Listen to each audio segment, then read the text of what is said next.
Assalamualaikum warahmatullahi wabarakatuh. Halo anak-anakku yang hebat. Berjumpa lagi dengan Pak Mul pada video pembelajaran pemeliharaan kelistrikan kendaraan ringan. Pada materi kali ini Pak Mul akan membahas masalah pemeliharaan sistem starter. Kita ketahui bersama bahwasanya mobil tidak akan bisa hidup dengan sendirinya. Pasti akan ada tenaga awal untuk menghidupkannya. Maka di sini disediakan sistem starter yang berfungsi untuk menghidupkan awal mesin itu sendiri. Adapun fungsi dari sistem starter dan komponen-komponen dari sistem starter dapat kita lihat dari beberapa tayangan slide berikut ini. Pada presentasi kali ini kami akan menampilkan fungsi dari sistem starter dan beberapa komponen dari sistem starter, tentunya dengan fungsi dari tiap-tiap sistem starter.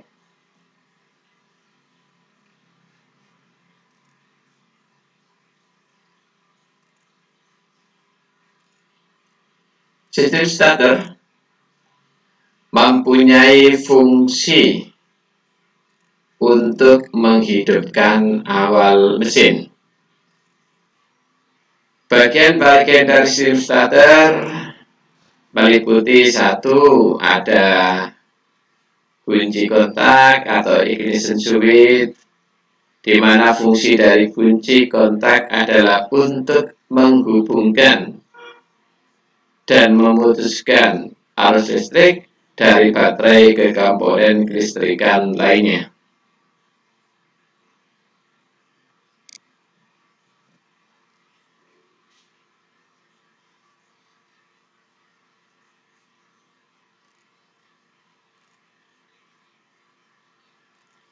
Yang kedua adalah ada motor starter. Ini adalah motor starternya, di mana motor starter nanti adalah berfungsi untuk merubah energi listrik yang terdapat pada baterai menjadi energi mekanik dalam bentuk gerak putar. Ini adalah fungsi dari motor starter, di mana motor starter letaknya di sini biasanya terhubung dengan flywheel atau dalam bahasa bengkelnya adalah roda gila. Selanjutnya komponen berikutnya adalah baterai itu sendiri, di mana baterai adalah berfungsi sebagai sumber arus listrik. Dan di sini jenis-jenis sistem motor starter ada jenis konvensional, di mana konvensional ini adalah biasanya yang digunakan pada mobil, bentuknya agak sedikit besar dan tentunya suaranya agak sedikit berisik atau kasar.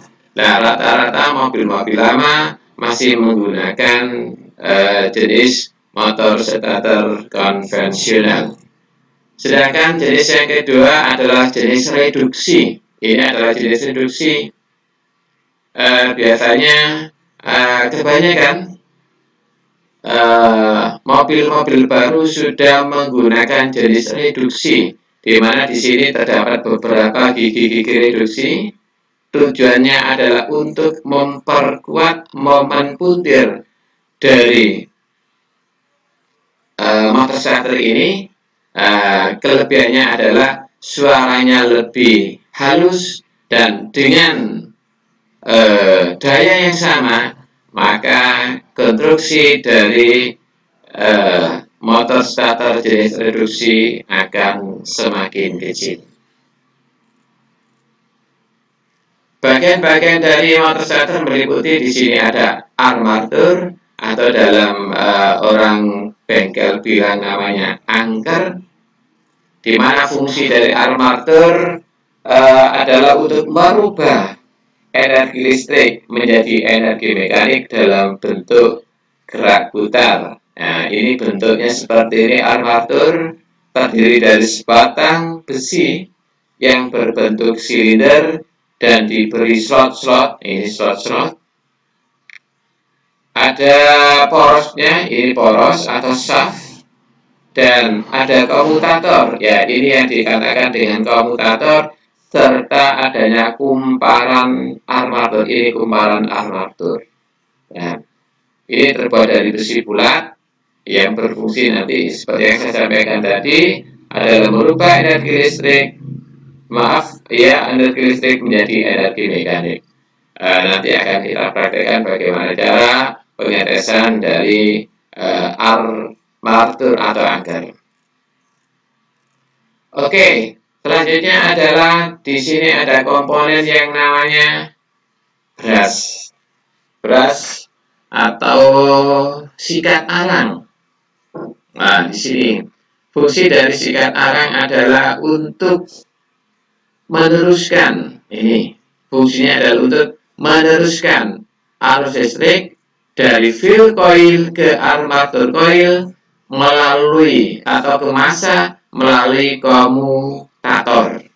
Nah, ini komutator yang ada tadi pada ini adalah bentuk komutator yang ada pada armatur tadi. Nah, ini adalah brush-brushnya. Di sini ada umumnya starter mempunyai 4 buah brush. Di sini ada 1, 2, 3, 4. 2 negatif, ini negatif, dan 2 positif, ini positifnya ini. Seperti yang tadi saya sampaikan adalah untuk meneruskan arus listrik dari field coil ke armatur coil ke massa lewat komutator. Ini komutator. Ini adalah fungsi dari brush atau sikat arang. Nah, ini juga ada ini adalah brush, ini brush menempel di komutator dan ini adalah bentuk dari armatur. Oke, anak-anakku, selanjutnya adalah drive lever atau orang tuas penggerak. Dalam bahasa Indonesia disebut dengan tuas penggerak. Ini tuas penggeraknya ini. Nah, fungsi dari drive lever adalah untuk mendorong pinion gear. Ini yang dikatakan dengan pinion gear. Ini pinion gear atau drive pinion ke arah berkaitan dengan roda penerus atau di dalam bahasa bengkelnya roda gila, dan melepas perkaitan pinion gear dari perkaitan roda penerus atau roda gila. Jadi pada saat kunci kontak dihidupkan atau dinyalakan, maka secara otomatis plunger yang ada pada switch magnetik akan tertarik, dan tertariknya plunger tersebut akan ini mendorong gigi pinion ini, mendorong tuas penggerak ini, sehingga gigi pinion akan maju berkaitan dengan roda penerus. Ini adalah fungsi dari drive lever. Selanjutnya adalah starter clutch. Ini yang dikatakan dengan starter clutch. Ini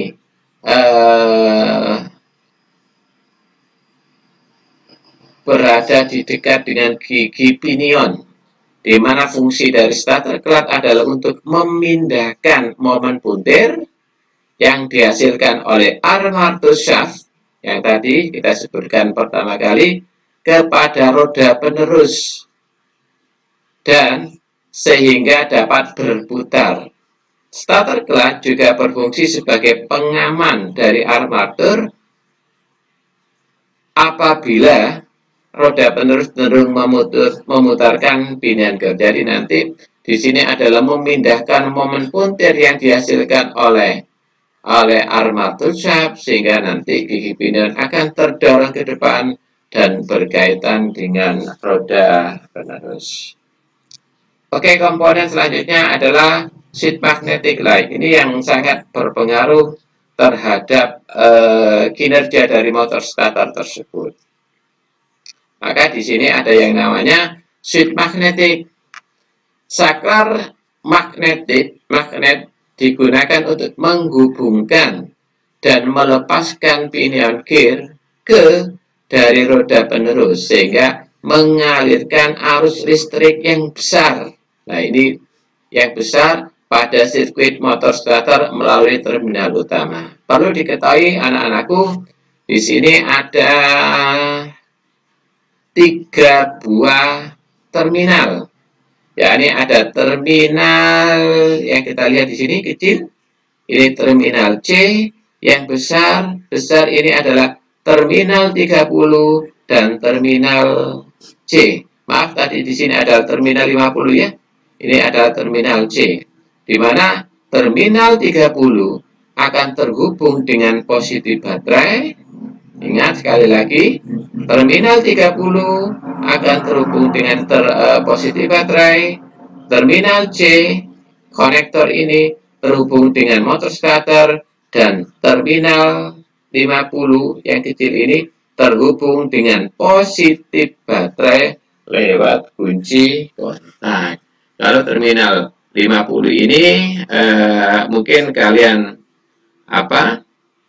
tidak ada masalah karena kecil, tapi nanti coba diperhatikan antara terminal 30 dan terminal C ini bentuknya hampir sama. Cuma nanti yang membedakan adalah di sini pada terminal C, maka di sini ada plat yang akan menghubung dengan kumparan di dalam, yakni kumparan pull-in coil. Nanti kita lanjutkan. Maka jangan sampai kebalik kalian nanti pada saat memasangnya. Kalau terbalik maka fungsi motor starter tidak akan berfungsi dengan baik dan benar. Nah, di dalam kumparan atau di dalam sheet magnetik tersebut terdapat 2 kumparan, yakni kumparan pull-in coil sebagai kumparan penarik, di mana terminalnya adalah terminal 50 dan terminal C seperti yang saya sampaikan tadi. Di sini adalah terminal C, ini adalah kumparan pull-in coil, dan ujung satunya terhubung dengan terminal C. Sedangkan yang kedua adalah hold-in coil sebagai kumparan penahan, di mana terminalnya adalah ujung-ujungnya adalah pada terminal 50 dan salah satu ujungnya di terminal body atau negatif. Ini adalah kumparan-kumparan yang ada di dalam sheet magnetik. Oke, anak-anakku, kita akan sedikit masuk pada sirkuit atau rangkaian dari sistem starter, di mana di sini ada negatif baterai, ada positif baterai. Ini adalah kabel besar. Nah, kabel besar ini biasanya pada mobil ini adalah kabel besar yang terhubung langsung dari positif baterai ke terminal 30, dan pada ini ada juga kabel kecil yang mana nanti akan langsung dihubungkan dengan kunci kontak. Kunci kontak akan terhubung dengan terminal 50. Ini adalah sirkuit atau rangkaian dari sheet starter.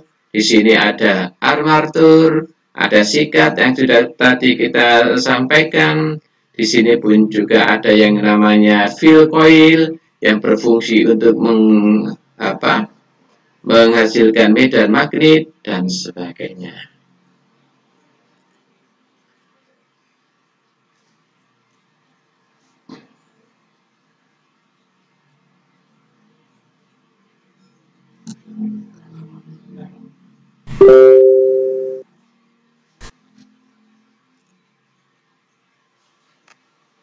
Demikian anak-anak sedikit tentang pemeliharaan sistem starter, di mana tadi kita sudah sampaikan fungsi dari sistem starter dan ada komponen-komponen beserta fungsinya. diharapkan nanti kalian paham tentang apa itu fungsi dari sistem starter, terus apa saja komponen-komponennya, sehingga nanti pada saat pelaksanaan kegiatan KBM kalian dapat mengikuti dengan baik, dapat mengetahui fungsi dari tiap-tiap komponen, dan nanti akan Pak Mul lanjutkan tentang bagaimana pada pertemuan berikutnya bagaimana cara kerja dari sistem starter, dan tentunya bagaimana cara pengujian serta pemeriksaan dari komponen-komponen sistem starter dan komponen-komponen motor starter. Akhirnya anak-anakku, cukup sekian, dan mudah-mudahan apa yang Pak Mul sampaikan akan menjadi tambahan ilmu yang barokah, berkah, dan tentunya akan menjadi pembelajaran yang menarik pada kalian. Harapan saya mudah-mudahan kalian besok bisa bertemu kembali dalam kegiatan pemeliharaan sistem starter berikutnya. Terima kasih. Pak Mul akhiri cukup sekian. Tetap semangat, tetap istiqomah untuk mencari ilmu. Terima kasih. Assalamualaikum warahmatullahi wabarakatuh.